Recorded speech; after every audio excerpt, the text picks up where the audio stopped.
Stephen David. We have Miss Guapi alias Alice Goho, Miss Shangmir alias Sheila Duho. We have with us Miss Cassandra Hong and Mayor Liselda Paludoy. That's all, Madam Chair.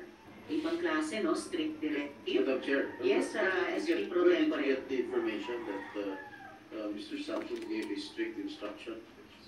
Text message from Mr. Samson and the head of security of Film Subdivision.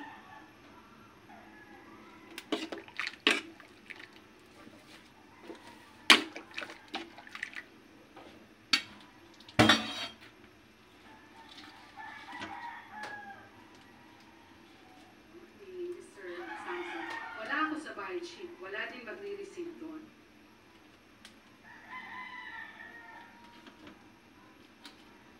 No, yes, SP Pro Tempore.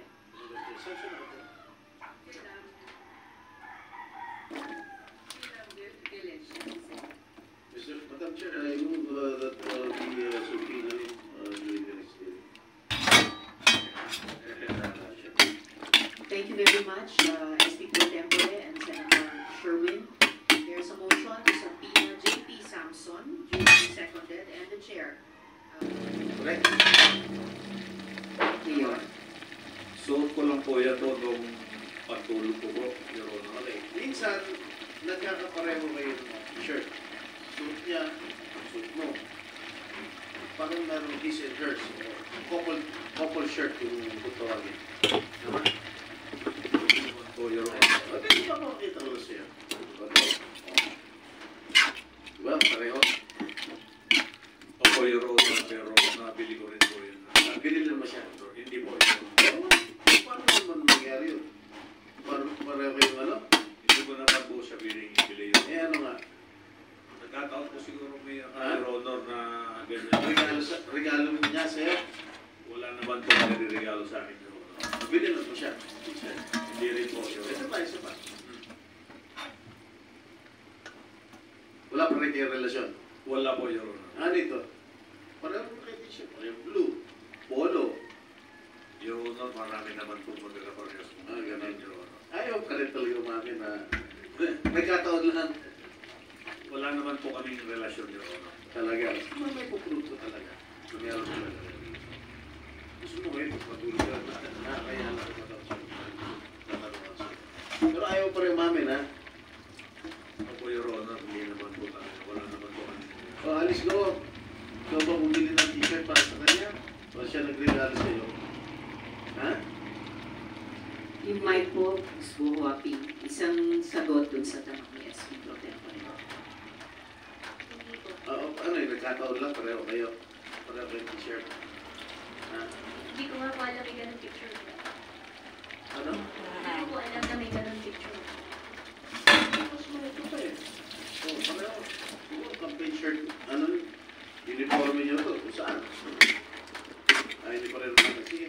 Madam Chair. Salamat, SP Pro Tempore. Huling tanong ko, Mayor, dun sa mga naunang photo, pagsuot ng, pwede bang na? Okay, ayon sa affidavit na ito, on or around January of 2024, Ms. Ordonia mentioned in confidence in one of our conversations that Mayor Go and Mayor Kalugay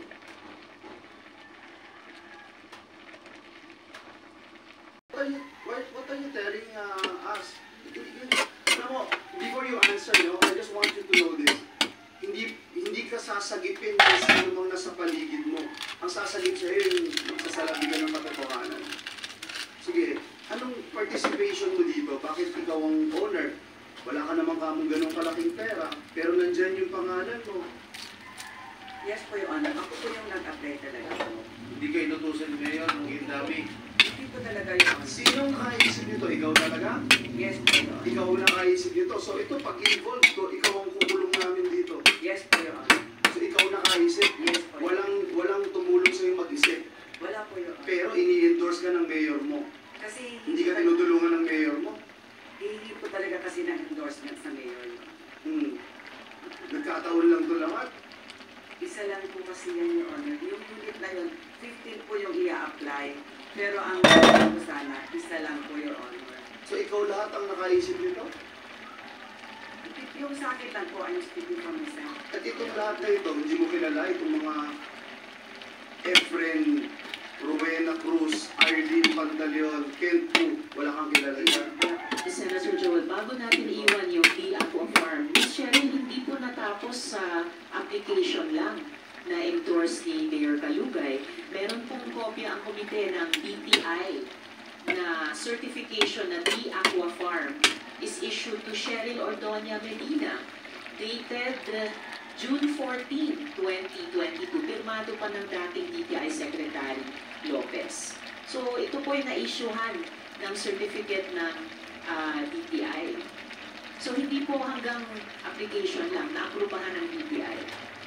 Yes po, Your Honor. Ako po yung nag-apply talaga. Hanggang DTI, hanggang fisher privilege pa nga po umabot po ako. Yes, and alam naman ng lahat ng empleyado sa gobyerno, let alone opisyal sa gobyerno, alam na alam nyo bilang senior staff, hindi talaga pwede mag-apply, ma-issuehan ng certificate kung kayo ay government employee, ni sa isang unit, ni sa maraming unit. May kopya din po kami mula sa Office of the Sangguniang Bayan ng Suwan, Resolution number 2022-243, granting a provisional fishery privilege to Aqua Farm for year 2022 for 15 units at Barangay Bakiden.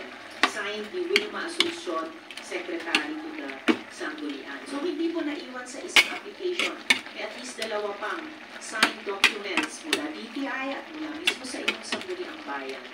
Ang date po ay 5th day December.